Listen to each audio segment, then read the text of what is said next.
So you've probably heard it before. Cut out that daily coffee and you'll be rich someday. Another financial guru telling me to stop drinking coffee, right? Let me guess. They want me to give up the one thing that keeps me sane every morning, and that's somehow going to make me rich. Yeah, no. It sounds ridiculous, right? I mean, how is skipping a $5 latte going to make anyone a millionaire? Stick around, because today we're breaking down how you, yes, you, can become a millionaire, even on a low income using the latte factor. The term latte factor was coined by financial expert David Bach. And no, he's not trying to destroy your caffeine joy or telling you to quit coffee. It's a metaphor representing those small, everyday habitual expenses we barely notice that slowly drain your wallet without you even noticing. Think that $5 random app subscription you don't use, eating out every lunch break, impulse buys on Amazon, or the weekly takeout habit you've convinced yourself is just easier. Individually, these things don't seem like much, but collectively, they're quietly robbing your future self. So the latter factor enables you to identify where your money is quietly disappearing and redirecting it towards something bigger, your future wealth. Now, I'm not saying you have to live like a monk and never treat yourself, but small changes in your habits can have a massive impact over time, and that's where the magic begins.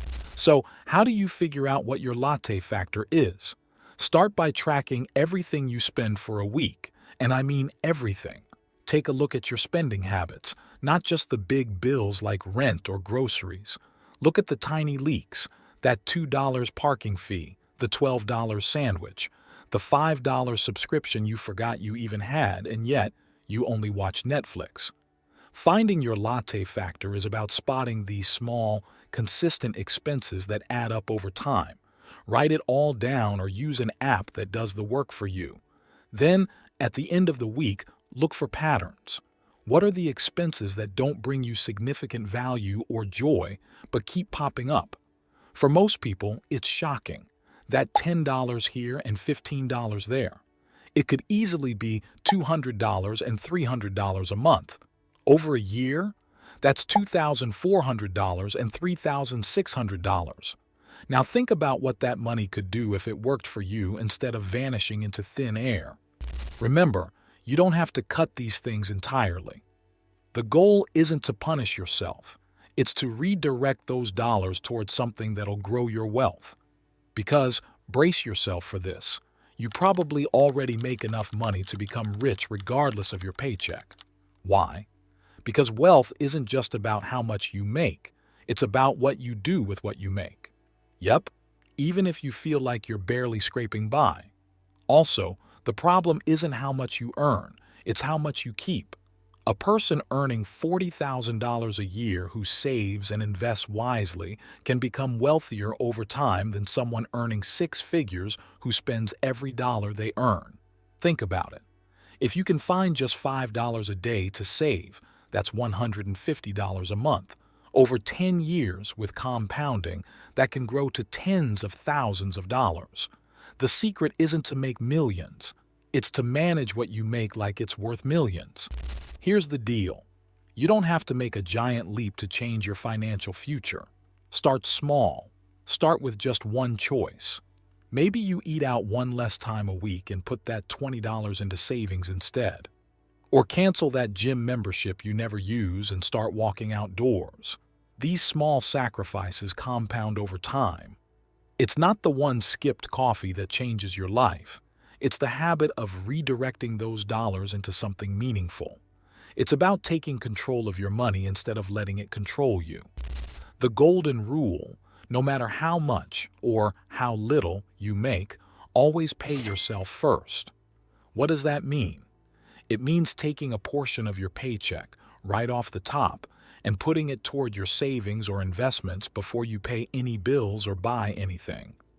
Before you spend a dime on bills, food, or fun, set aside a percentage of your income for savings and investments. Treat it like a non-negotiable bill. Whether it's 10% or just $50 a paycheck, the amount isn't as important as the habit. Over time, this will become second nature, and your wealth will grow in the background. You work hard for your money. Shouldn't some of it go toward building your future instead of just paying for your bills and expenses? Let's face it, we're all busy. Life happens, and good intentions sometimes fall through the cracks. That's why automation is your best friend. Set up an automatic transfer to your savings account every payday. Automate your bill payments so you're never hit with late fees. If your job offers a retirement account, set up automatic contributions, even if it's just 1% of your income to start. This removes the temptation to spend it elsewhere and ensures you're consistently building wealth, out of sight, out of mind, and into your future. The Latte factor teaches us that you don't need a six-figure salary to build wealth. What you need is a plan, discipline, and the courage to believe that small steps can lead to big results. If you're watching or listening to this right now and thinking, "This sounds great, but I'm not sure I can do it," let me remind you, you're capable of so much more than you think. It's not about perfection. It's about progress.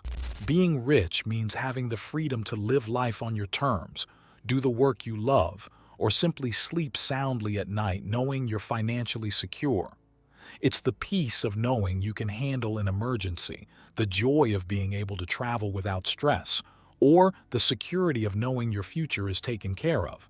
And that freedom, it's within your reach. We're so conditioned to think we need more to feel rich, but often it's about needing less. It starts with small, intentional changes, the kind that compound over time. It starts with finding your latte factor and redirecting those dollars toward your dreams.